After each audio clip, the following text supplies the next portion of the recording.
ವರ್ಷ ರಿನ್ಯೂವಲ್ ಮಾಡಲೇಬೇಕು. ಮಾಡದೇ ಇದ್ರೆ ಲೆಫ್ಟ್ಸ್ ಅಂತಾರೆ. ನಿಮ್ಗೆ ಯಾವ ಸಮಸ್ಯೆ ಬರ್ತದೆ? ಅನಿವಾರ್ಯ ಸಂದರ್ಭದಲ್ಲಿ ಆಸ್ಪತ್ರೆ ಅಡ್ಮಿಟ್ ಆದಾಗ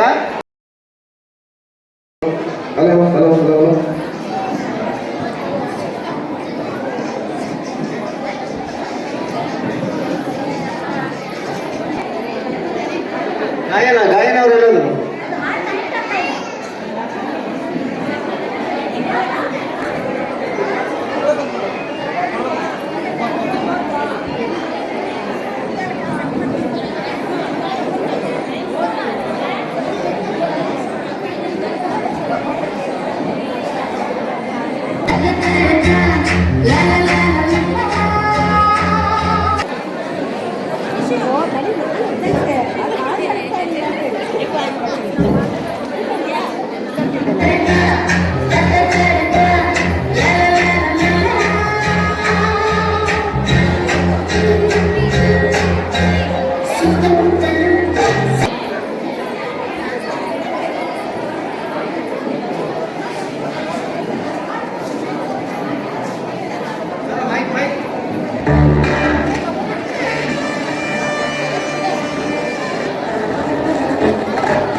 ಚುಟುಕಾಗಿ ಡ್ಯಾನ್ಸ್ ಮಾಡಿದಂಥ ಗಾಯನ ಸಂಘಟಕರಿಗೆ ವಂದನೆ ಸಲ್ಲಿಸ್ತಾ ಮುಂದಕ್ಕೆ ಇವತ್ತು ಕಾರ್ಯಕ್ರಮದಲ್ಲಿ ಸಾಮೂಹಿಕ ಸತ್ಯನಾರಾಯಣ ಪೂಜೆಯ ಸಮಿತಿಯ ಎಲ್ಲ ಅಧ್ಯಕ್ಷರು, ಪದಾಧಿಕಾರಿಗಳು ಹಾಗೂ ಸರ್ವ ಸದಸ್ಯರಿಗೂ ಕೂಡ ತುಂಬ ಹೃದಯದ ಧನ್ಯವಾದವನ್ನು ಬಯಸಿದ್ದೇನೆ. ಈ ಕಾರ್ಯಕ್ರಮದಲ್ಲಿ ನವಜೀವನ ಸಮಿತಿಯರಿಗೂ ಶೌರ್ಯ ಘಟಕದ ಎಲ್ಲ ಸದಸ್ಯರಿಗೂ ಕೂಡ ತುಂಬ ಹೃದಯದ ಧನ್ಯವಾದವನ್ನು ಬಯಸಿದ್ದೇನೆ. ದೇವಸ್ಥಾನ ಕಮಿಟಿಯ ಎಲ್ಲ ಅಧ್ಯಕ್ಷರು, ಪದಾಧಿಕಾರಿಗಳು ಹಾಗೂ ಸದಸ್ಯರಿಗೂ ಕೂಡ ತುಂಬ ಹೃದಯದ ಧನ್ಯವಾದವನ್ನು ಬಯಸ್ತಿದ್ದೇನೆ. ಈ ಕಾರ್ಯಕ್ರಮದಲ್ಲಿ ಪತ್ರಕರ್ತರು ಕೂಡ ಆಗಮಿಸಿರುತ್ತಾರೆ, ಅವರಿಗೂ ಕೂಡ ತುಂಬ ಹೃದಯದ ಧನ್ಯವಾದವನ್ನು ಬಯಸ್ತಿದ್ದೇನೆ. ಕಾರ್ಯಕ್ರಮಕ್ಕೆ ಧ್ವನಿವರ್ಧದ ವ್ಯವಸ್ಥೆಯನ್ನು ಮಾಡಿದಂತಹ ಎಲ್ಲ ಟೀಮ್ಗಳಿಗೂ ಕೂಡ ತುಂಬ ಹೃದಯದ ಧನ್ಯವಾದವನ್ನು ಬಯಸ್ತಿದ್ದೇನೆ. ವಿಶೇಷ ಹಾಗೂ ಅವರ ಟೀಮ್ನವರಿಗೂ ಕೂಡ ತುಂಬ ಹೃದಯದ ಧನ್ಯವಾದವನ್ನು ಬಯಸ್ತಿದ್ದೇನೆ. ಪೂಜಾ ಕಾರ್ಯಕ್ರಮಕ್ಕೆ ವಸ್ತು ರೂಪದಲ್ಲಿ ಸಹಕಾರ ನೀಡಿದಂತಹ ತಮ್ಮೆಲ್ಲರಿಗೂ ಕೂಡ ತುಂಬ ಹೃದಯದ ಕಾರ್ಯಕ್ರಮಕ್ಕೆ ಪ್ರತ್ಯಕ್ಷವಾಗಿ ಹಾಗೂ ಪರೋಕ್ಷವಾಗಿ ಸಹಕಾರ ಮಾಡಿದಂತಹ ತಮ್ಮೆಲ್ಲರಿಗೂ ಕೂಡ ಮತ್ತೊಮ್ಮೆ ಮಗದೊಮ್ಮೆ ಧನ್ಯವಾದಗಳನ್ನು ಬಯಸ್ತಿದ್ದೇನೆ. ಈ ಕಾರ್ಯಕ್ರಮ ನಡೆಸಲು ಸ್ಥಳಾವಕಾಶ ಮಾಡಿ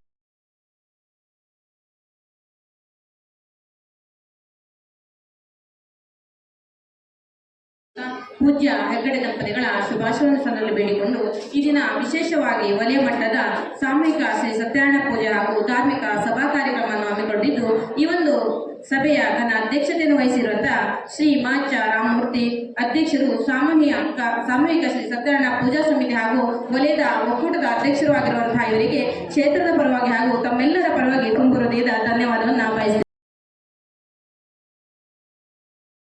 ಧಾರ್ಮಿಕತೆಯನ್ನು ನಾವು ಉಳಿಯುತ್ತೆ ಅಂತ ನನ್ನ ಭಾವನೆ.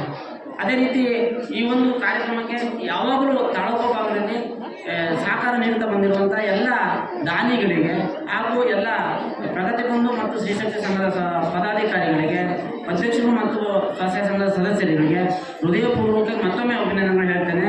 ಮುಂದೆ ಯಾವುದೇ ಧಾರ್ಮಿಕ ಕಾರ್ಯಕ್ರಮಗಳು ನಡೆದರೆ ತಾವು ದಯಮಾಡಿ ಈ ರೀತಿ ಸಹಕಾರ ಕೊಡಿ, ಮುಂದೆ ಅದೇ ರೀತಿ ಸಹಕಾರ ಕೊಡಿ ಅಂತ ಹೇಳ್ತಾ, ಹಾಗೆ ಈ ನಮ್ಮ ಒಂದು ತಾಲೂಕು ವಲಯದ 7 ಒಕ್ಕೂಟಗಳು ಬರುತ್ತೆ. 7 ಒಕ್ಕೂಟದಲ್ಲಿ ನಮ್ಮ ಹೇಳ್ತಾ ಇಲ್ಲ ಸರ್, ಎಲ್ಲ ತಾಲೂಕು ವಲಯ ಉತ್ತಮ ಇದೆ, ಎಸ್ ಗ್ರೇಡಲ್ಲಿದೆ, ಎ ಪ್ಲಸ್ಸಲ್ಲಿದೆ ಸಂಘಗಳು ಅಂತ. ಆದರೆ ನಾವೆಲ್ಲ ಎಸ್ ಗ್ರೇಡಲ್ಲಿ ಇದ್ದೀವಿ ಸಂಘಗಳನ್ನ.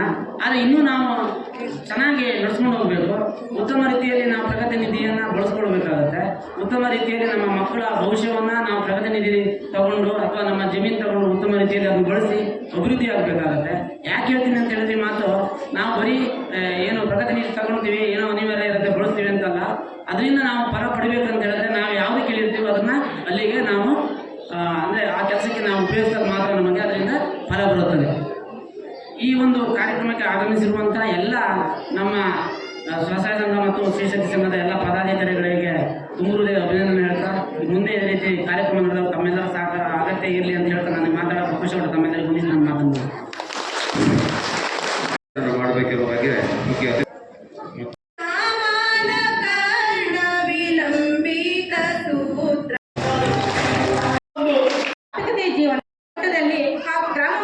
ಅವರಿಗೆ ಜಿಲ್ಲಾ ನಿರ್ದೇಶಕರು ವೇದಿಕೆ ಎಲ್ಲ ಗಣ್ಯರು ಬ್ಯಾಗನ್ನು ವಿತರಿಸಬೇಕಾಗಿ ವಿನಂತಿ ಮಾಡಿಕೊಳ್ತಾ ಇದ್ದೇವೆ. ಜೋರಾದ ಚಪ್ಪಾಳೆ ಮೂಲಕ ಮರ ಬಿದ್ದಂಥ ಸಂದರ್ಭ ಇರ್ಬೋದು, ಮನೆ ಬಿದ್ದಂಥ ಸಂದರ್ಭ ಇರ್ಬೋದು, ಬಾವಿಯಲ್ಲಿ ಆಕಳ ಯಾವುದೋ ಕಾರ್ಯಕ್ರಮಗಳನ್ನು ಯಾವುದೇ ಫಲಾಪೇಕ್ಷೆ ಇಲ್ಲದೆ ಸಂಘದ ಸದಸ್ಯರಾಗಿ ಗ್ರಾಮದ ಸದಸ್ಯರಾಗಿ ನಮಸಾಗಲಿ ಮುಂದಕ್ಕೂ ಇದೇ ರೀತಿ ಅವರಿಗೆ ಯಥೇಚ್ಛವಾಗಿ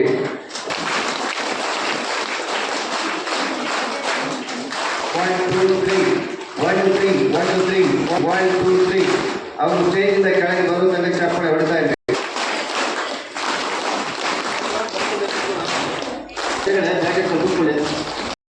ಅಂದರೆ ನಾವು ಇಲ್ಲಿ ಏನು ಆಚರಣೆ 20 ದಿವಸ ಸಾಮೂಹಿಕ ಸದನ ಅಂತ ಬಂದಿದ್ದೀವಿ, ಪೂಜೆ ಕೂತಿದ್ದೀವಿ, ಇಲ್ಲಿ ಪ್ರಸಾದ ತಗೊಂಡ್ವಿ, ಹೋದ್ವಿ ಅಂತಲ್ಲ, ಮುಂದೆ ನಡೆಯುವಂಥ ಯಾವುದೇ ನಮ್ಮ ತಾಲೂಕು ವಲಯದಲ್ಲಿ ಎಲ್ಲೇ ನಡೀಲಿ ಒಕ್ಕೂಟದಲ್ಲಿ ನೋಡಿದ್ರೆ ನಾವೆಲ್ಲರೂ ಅವರಿಗೆ ಸಹಕಾರ ಕೊಟ್ಟಾಗ ಉತ್ತಮ ರೀತಿ ನಮಗೂ ಸಹಕಾರ ಸಿಗುತ್ತೆ. ಯಾಕಂತ ಹೇಳಿದ್ರೆ ಧಾರ್ಮಿಕ ಕಾರ್ಯಕ್ರಮಗಳು ಕಮ್ಮಿ ಆಗ್ತಾ ಇದ್ದಾವೆ. ಯಾಕೆ ಕಮ್ಮಿ ಆಗ್ತಾ ಇದ್ದಾವೆ ಅಂತ ಹೇಳಿದ್ರೆ ಮುಂಚೆ ಯೋಜನೆಯಲ್ಲಿ ವರ್ಷಕ್ಕೆ 3-4 ಕಾರ್ಯಕ್ರಮ ನಡೀತಾ ಇತ್ತು ಸರ್. ಈಗ ವರ್ಷಕ್ಕೆ 1 ಕಾರ್ಯಕ್ರಮ ನಡೆಯುತ್ತೆ, ವಲಯಕ್ಕೆ 1 ಅಂತ ಹೇಳ್ತಾರೆ. ಹಿಂದೆ ಒಂದು ಈ ಸತಿ ನಾವು ತಾಳೋತ್ಸವ ಮಾಡಿದ್ರೆ ನೆಕ್ಸ್ಟ್ ನಮ್ಮದು ಬೇರೆ ಒಕ್ಕೂಟದಲ್ಲಿ ಮಾಡ್ತಾರೆ. ಆದರೆ ನಾವೆಲ್ಲರೂ ಹೋಗೋಕ್ಕಾಗಲ್ಲ. ನಾವೇನು ಹೋಗ್ಬೇಕಂತ ಇರ್ತೀವೋ ನಾವು ಒಂದು 10, 25, 30, 40 ಜನ ಹೋಗ್ತೀವಿ. ಯಾಕೆ ಅಂತ ಹೇಳಿದ್ರೆ ನಾವು ಧಾರ್ಮಿಕ ಕಾರ್ಯಕ್ರಮದ ಬಗ್ಗೆ ನಮ್ಮಲ್ಲಿ ಇಂಟ್ರೆಸ್ಟ್ ಕಮ್ಮಿ ಆಗಿದೆ. ಯಾಕಂತ ಹೇಳಿದ್ರೆ ನಾವು ಧಾರ್ಮಿಕ ಕಾರ್ಯಕ್ರಮ ಅಂದರೆ ಏನೋ ಪೂಜೆ ಮಾಡ್ತಾರೆ, ಹೋದ್ರಾಯ್ತು, ನಮ್ಮ ಮನೆಗೂ ಸತ್ಸಂಗ ಮಾಡ್ತಾರೆ, ಹೋದ್ರಾಯ್ತು, ಏನೋ ಯೋಜನೆಗಳ ಕಾರ್ಯಕ್ರಮ ಹಾಕೊಂಡು ನಾವು ಹೋಗಲೇಬೇಕು ಅನ್ನೋ ಉದ್ದೇಶಕ್ಕೆ ಅಂದರೆ ಮನಸ್ಥಿತಿಯಲ್ಲಿ ಬಂದಿದೆ. ಯಾಕೆ ಅಂತ ಹೇಳಿದ್ರೆ ಯೋಜನೆ ಕಾರ್ಯಕ್ರಮ ಅಂದರೆ ಮುಂಚೆ ತುಂಬ ಜನ ಬರ್ತಾ ಇದ್ದಾರೆ ಕಾರ್ಯಕ್ರಮ. ಆದರೆ ನಮ್ಮಲ್ಲಿ ಪ್ರಗತಿ ಬಂಧು ಸಂಘಗಳು ಇದ್ದಾವೆ, ಶ್ರೀಶಕ್ತಿ ಸಂಘಗಳು ಇದ್ದಾವೆ. ಆದರೆ ಶ್ರೀಶಕ್ತಿ ಸಂಘಗಳು ಯಾವುದೇ ಕಾರ್ಯಕ್ರಮ ಮಾಡಲಿಕ್ಕೆ ಬರ್ತಾರೆ. ಆದರೆ ಪ್ರಗತಿ ಬಂಧು ಸಂಘಗಳು ಗಂಡು ಮಕ್ಕಳು ಕಾರ್ಯಕ್ರಮಕ್ಕೆ ಸಾಮೂಹಿಕ ಕಾರ್ಯಕ್ರಮಕ್ಕೆ ಬರೋದು ಕಮ್ಮಿ. ಆದರೆ ಯಾಕೆ ಅಂತ ಹೇಳ್ತೀನಿ ಅಂತ ಹೇಳಿದ್ರೆ ಧಾರ್ಮಿಕತೆ ಉಳಿಬೇಕಂತ ಹೇಳಿದ್ರೆ ನಮ್ಮ ಧಾರ್ಮಿಕತೆ ನಾವು ಉಳಿಬೇಕಂತ ಹೇಳಿದ್ರೆ ನಮ್ಮ ಯೋಜನೆಯಲ್ಲಿ ಇರ್ಬೋದು ಅಥವಾ ನಮ್ಮ ಪಕ್ಕದ ಮನೆಯಲ್ಲಿ ಇರ್ಬೋದು, ನಮ್ಮ ಊರಿನಲ್ಲಿ ಇರ್ಬೋದು, ಧಾರ್ಮಿಕ ಕಾರ್ಯಕ್ರಮ ಅಂದರೆ ಯಾವುದೇ ಧಾರ್ಮಿಕ ಕಾರ್ಯಕ್ರಮ ಕಥೆ ಇರ್ಬೋದು ಯಾವುದೇ ಇರ್ಬೋದು ನಮಗೆ ಕರೆದ್ರು ಅಂತ ಹೇಳಿದ್ರೆ ನಾವು ಅವ್ರ ಮನೆಗೆ ಹೋಗಿ ನಾವೇನು ಮಾಡ್ತೀವಿ ಅಂದರೆ ಈಗ ಏನು ಪದ್ಧತಿ ಆಗಿದೆ ಅಂದರೆ ಏನೋ ಒಂದು ಸತ್ಸಂಗ ಕಥೆ ಮಾಡ್ತಾ ಇದ್ದಾರೆ ಅಂದರೆ ನಾವು ಮಧ್ಯಾಹ್ನ ಹೋಗೋಕ್ಕಾಗಲ್ಲ, ಸಂಜೆ ಕರೆದಿದ್ದಾರೆ ಒಂದು ಹೋಗಿ ಬಂದ್ಬಿಡ್ಬೋದು, ಪ್ರಸಾದ ತಗೊಂಡ್ಬಿಡ್ಬೇಕು ಅಂತ ಸಂಜೆ ಹೋಗ್ಬಿಡ್ತೀವಿ. ಅಂದರೆ ಧಾರ್ಮಿಕತೆಗೆ ನಮಗೆ ಹೋಗೋದಕ್ಕೆ ಇಂಟ್ರೆಸ್ಟ್ ಇಲ್ಲ. ಏನೋ ಕರೆದಿದ್ದಾರೆ ಸಂಜೆ ಹೋಗಿ ಪ್ರಸಾದ ಇರುತ್ತೆ ಕರ್ಕೊಂಡು ಬಂದ್ಬಿಡೋದು, ಯಾರೋ ನಮ್ಮ ಮನೆಯವ್ರನ್ನ ಅಥವಾ ನಮ್ಮ ಮಕ್ಕಳನ್ನ ತೋರಿಸ್ಬಿಡೋದು ಅನ್ನೋ ಭಾವನೆಗೆ ನಾವು ಬಂದಿದ್ದೀವಿ. ಅದೇ ರೀತಿಯಲ್ಲಿ ಈ ಒಂದು ಧಾರ್ಮಿಕತೆ ಉಳಿಸ್ಕೋಬೇಕಂತ ಹೇಳಿದ್ರೆ ನಮ್ಮ ಮಕ್ಕಳಿಗೆ ಧಾರ್ಮಿಕತೆ ಬಗ್ಗೆ ಚಿಂತನೆಯನ್ನು ಒಳ್ಳೆ ಅಭಿಪ್ರಾಯಗಳನ್ನು ನಾವು ಕೊಡಬೇಕಾಗುತ್ತೆ. ಈಗ ಯಾಕೆ ಅಂತ ಹೇಳ್ತಿದ್ದೀನಿ ಅಂದರೆ ಧಾರ್ಮಿಕತೆ ಬಗ್ಗೆ ಅಂದರೆ ನಾವು ಈ ಧರ್ಮಸ್ಥಳ ಯೋಜನೆಯಿಂದ ಧಾರ್ಮಿಕತೆ ಮಾಡೋದಕ್ಕೆ ತುಂಬ ಸಹಾಯ ಮಾಡ್ತಾ ಇದ್ದಾರೆ. ನಾವು ಅದ್ರ ಬಗ್ಗೆ ಇಂಟ್ರೆಸ್ಟ್ ಕೊಡ್ತಾ ಇಲ್ಲ. ಅವ್ರು ಮಾಡಿ ಅಂತ ಹೇಳ್ತಾರೆ, ನಾವು ಆಗಲ್ಲ ಸರ್, ನಮ್ಗೆ ಕಷ್ಟ ಇದೆ ಅಂತ ಹೇಳ್ತೀವಿ.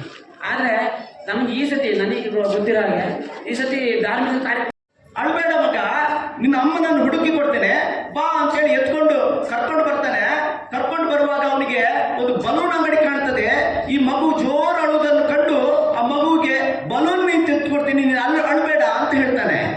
ಆಗ ಆ ಮಗು ಹೇಳುತ್ತೆ, ಬಂಧುಗಳೇ, ನನ್ಗೆ ಬಲೂನ್ ಬೇಡ, ನನಗೆ ಬಲೂನ್ ಬೇಡ, ನನಗೆ ಅಮ್ಮ ಬೇಕು ಅಂತ ಹೇಳುತ್ತೆ. ಇನ್ನಷ್ಟು ಮುಂದೆ ಹೋಗುವಾಗ ಸಕ್ಕರೆ ಮಿಠಾಯಿ ಅಂಗಡಿ ಕಾಣುತ್ತೆ. ಅಲ್ಲಿ ಕೂಡ ಹೇಳ್ತಾನೆ, ಅಳ್ಬೇಡ ಮಗ, ನಿಂಗೆ ಸಕ್ಕರೆ ಮಿಠಾಯಿ ಕಿತ್ಕೊಡ್ತೀನಿ ಅಂತ ಹೇಳ್ತಾನೆ. ಆದ್ರೂ ಆ ಮಗು ಹೇಳುತ್ತೆ, ಸಕ್ಕರೆ ಮಿಠಾಯಿ ಬೇಡ, ಏನ್ ಬೇಕು, ಅಮ್ಮ ಬೇಕು ಅಂತ ಅನ್ನುತ್ತೆ. ಬಂಧುಗಳೇ, ಅರ್ಥ ಮಾಡ್ಕೊಳ್ಳಿ, ತಾಯಿಯ ಕಿರುಬೆರಳಿನಲ್ಲಿ ಯಾವ ಗಟ್ಟಿಯಾಗಿ ಇಟ್ಕೊಂಡಿತ್ತು ಆವಾಗ ಆ ಮಗುವಿಗೆ ಎಲ್ಲವೂ ಬೇಕು ಅಂತ ಅನಿಸ್ತಿತ್ತು. ಯಾವಾಗ ತಾಯಿಯ ಕಿರುಬೆರಳಿನಿಂದ ಆ ಮಗು ಬಂಧನ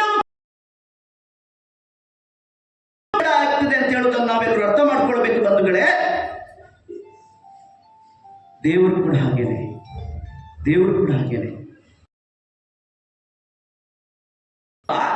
ಆಗ ನಮ್ದೇ ಹಾರಾಟ, ನಾವೇ ದೊಡ್ಡ ಸ್ಥಾನ. ಯಾವಾಗ ದೇವರು ಕೈ ಬಿಡ್ತಾನ ಆವಾಗ ನಮಗೆ ಯಾವುದೂ ಬೇಡ, ಬದುಕೇ ಬೇಡ ಆಗ್ತದೆ. ಸಂದರ್ಭ ಹೇಳಿಕೆ ನಾನು ಇಚ್ಛಿಸ್ತೀನಿ.